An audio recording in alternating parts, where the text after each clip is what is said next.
Il y a de cela plus de 1000 et quelques centaines d'années. Dans le monde entier, il y eut une longue période de guerre, causant de nombreux morts et créant de nouvelles nations.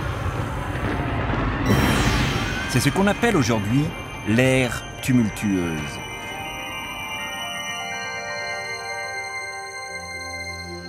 Et à ce moment-là, au Japon, de quel genre de période s'agissait-il? La préfecture de Nara, située en plein cœur du Japon. Asuka se trouvait presque au centre de la préfecture de Nara. Aujourd'hui, à cet endroit, se trouve dans la ville de Kashihara, dans la commune de Takatori, le village d'Asuka. Il y a de cela environ 1400 ans, ici à Asuka, beaucoup de palais furent construits où se concentraient culture et politique japonaise.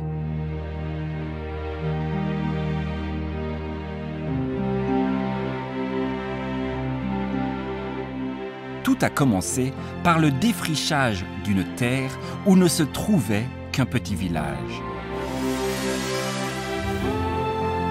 Le Japon, appelé le royaume de Wa à cette époque, avait adopté de nombreuses techniques et cultures des pays asiatiques voisins et une nation unie commençait alors à prendre forme. En réalité, ce sont beaucoup de femmes qui ont participé à ce qu'on appelle aussi la naissance du Japon. L'impératrice Suiko, l'impératrice Kogyoku, appelée plus tard l'impératrice Saime, l'impératrice Jito.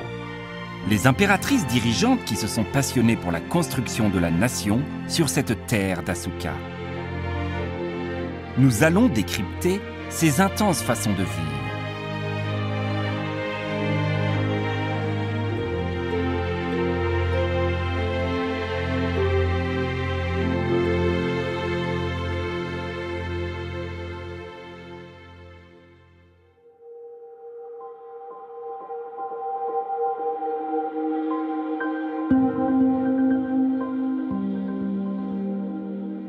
Jadis, je vivais sur cette terre. C'était une période tumultueuse, où jour et nuit, de nombreuses personnes luttaient pour obtenir le pouvoir. J'ai aussi vécu la tristesse d'avoir perdu mon enfant trop rapidement. Mais, même pendant cette période, moi, j'ai pris une décision importante pour le futur de cette nation.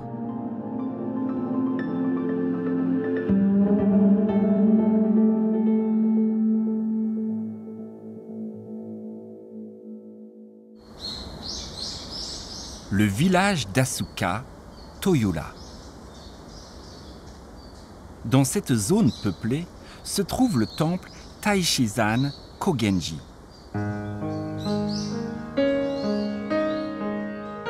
On a laissé dans ce temple ce qui reste du palais impérial qui se trouvait autrefois sur cette terre.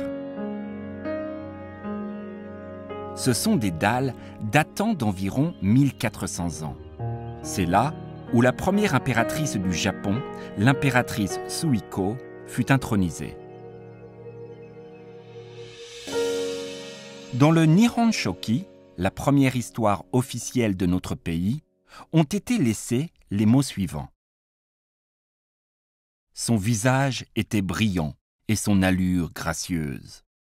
En résumé, son apparence physique est magnifique et ses manières gracieuses sont exemplaires. Ce sont les mots exprimant l'image de l'impératrice Suiko. À l'époque où l'on a construit le palais d'Asuka, le pouvoir des clans de nobles était très fort, avec ces luttes pour le pouvoir à répétition. C'était le chaos. À la fin de cette guerre, le Japon a vu naître sa première impératrice, l'impératrice Suiko.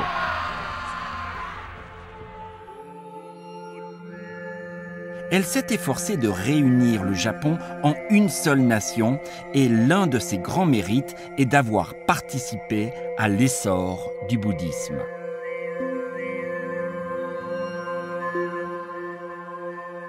Dans les années 500 après Jésus-Christ, un peu avant la naissance de Suiko.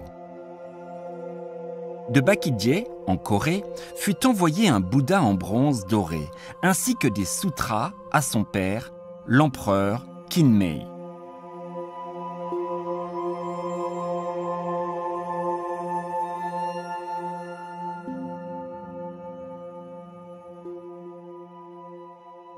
L'empereur, tenant la statue dans sa main, dit :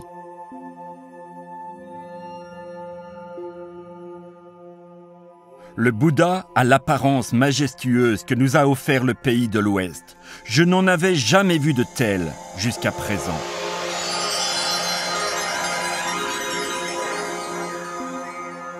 Ce fut l'instant le plus important dans l'histoire du Japon, l'introduction du bouddhisme. La présence des prêtresses fut la force motrice de la diffusion du bouddhisme au Japon. Celle qui a joué un rôle très important s'appelait la nonne Zenshin, une jeune vierge de 11 ans, la première qui s'est consacrée entièrement au bouddhisme. Le fait de croire au bouddhisme, c'est négliger les dieux ancestraux du Japon. C'était une époque où l'on tremblait à cause du bouddhisme. Ces jeunes filles subirent de multiples persécutions des anti-bouddhistes.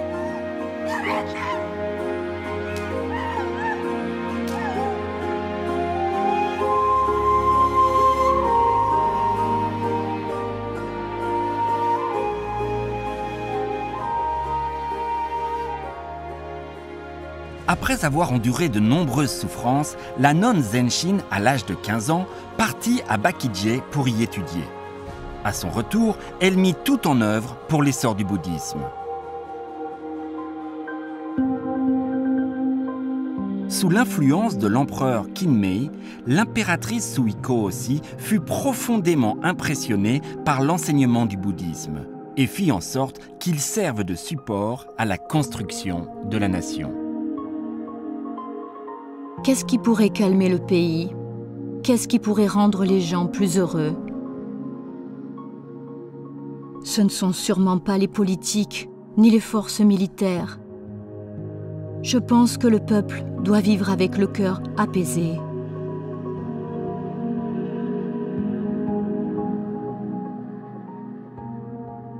Je suis sûre que la nation s'enrichira plus dès que l'on connaîtra l'enseignement que l'on n'a pas encore vu ni entendu.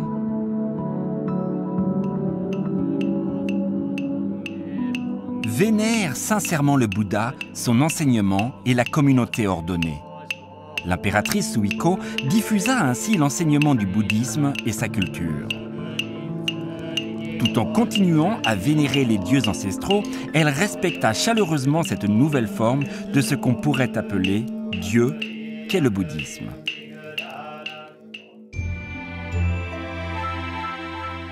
Le temple Asuka-dera, le plus vieux temple du Japon. Ce temple, appelé aussi Hokoji, constitué de 3 pavillons principaux dorés, où se trouve au milieu une pagode à 5 étages, sur une surface de 200 mètres est-ouest et 300 mètres nord-sud, est le premier temple authentique du Japon. Après le temple Hokoji, beaucoup d'autres ont été construits, tels que le Horyuji et le Yakushiji, par exemple. Le grand Bouddha du temple Asuka-dera, construit sous l'ordre de l'impératrice Suiko. Avec son expression qui rappelle celle d'une femme, il exprime peut-être les sentiments de l'impératrice dans la construction de la nation qu'elle désirait.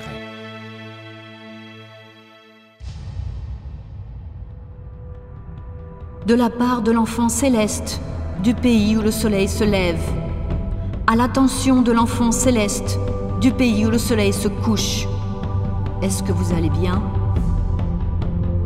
En 607, cette missive célèbre, livrée par Ono no Imoko, marque le début d'une relation diplomatique avec les Sui. Ces ambassades furent l'une des grandes mesures politiques de l'impératrice Suiko. À cette époque, la dynastie Sui était le grand empire qui représentait l'Asie.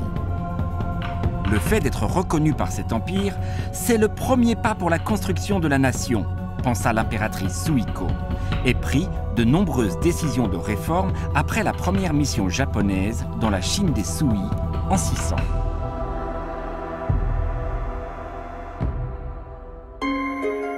L'une d'elles fut l'agencement de l'infrastructure.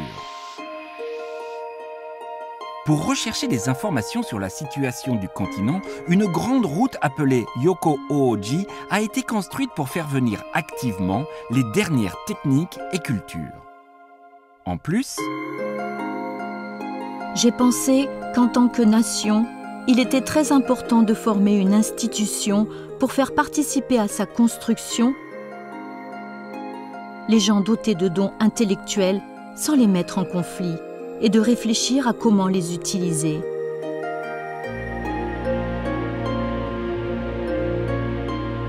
Parce qu'une fois que les gens ont goûté au pouvoir, ils veulent à tout prix le garder. À cause de cela, beaucoup d'événements tragiques surviennent. J'en ai vu à répétition et j'ai pensé qu'il fallait absolument changer cela.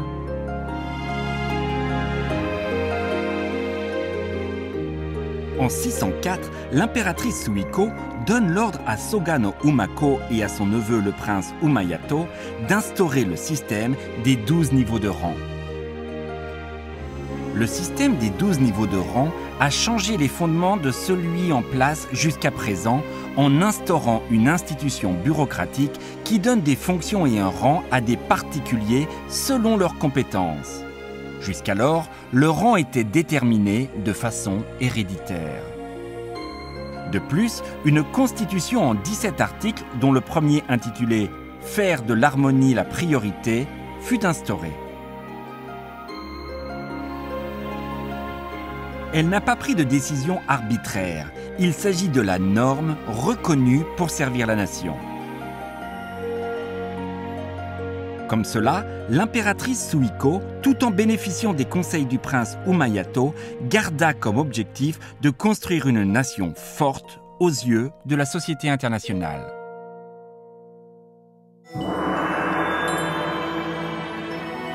Puis, en 608, lors de son retour de Sui, Ono no Imoko était accompagné de l'ambassadeur de Sui, Pei Shiking.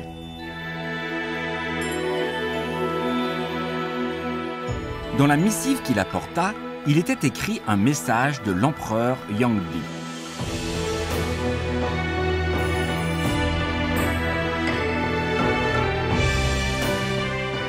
Roi de Wa, loin par-delà les mers, j'ai su que vous aviez fait envoyer un émissaire.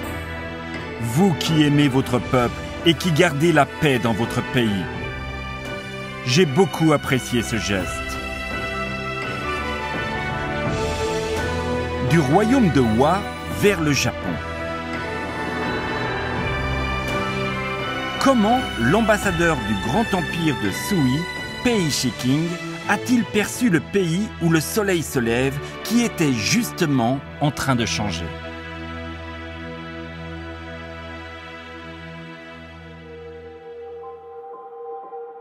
En tant que première femme impératrice, Suiko a vécu avec intelligence. Il reste des anecdotes la concernant.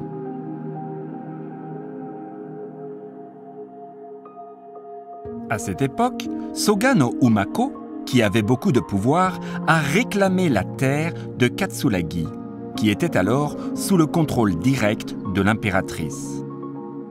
Cette terre appartenait au départ au clan Soga. J'aimerais la récupérer. J'ai jusqu'à présent entendu tout ce que vous me disiez. Mais si j'abandonnais aujourd'hui la province de Katsuragi, on dirait de moi dans le futur que j'ai été une impératrice insensée. De même, vous saliriez votre nom en laissant le souvenir d'un conseiller qui manquait de fidélité.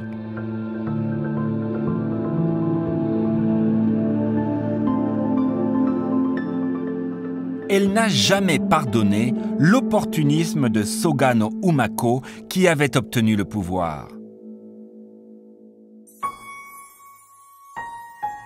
Voici ce que dit l'impératrice Suiko à la fin de sa vie. Je ne veux pas que l'on me construise un nouveau mausolée impérial. Je souhaite simplement reposer aux côtés de mon fils, le prince Takeda.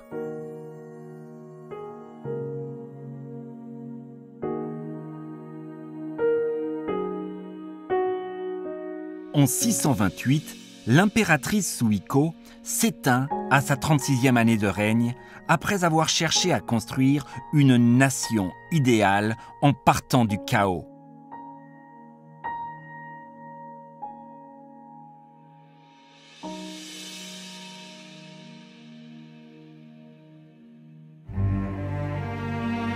Le tertre funéraire Ueyama Kohun qui se trouve à Kashihara dans la préfecture de Nara.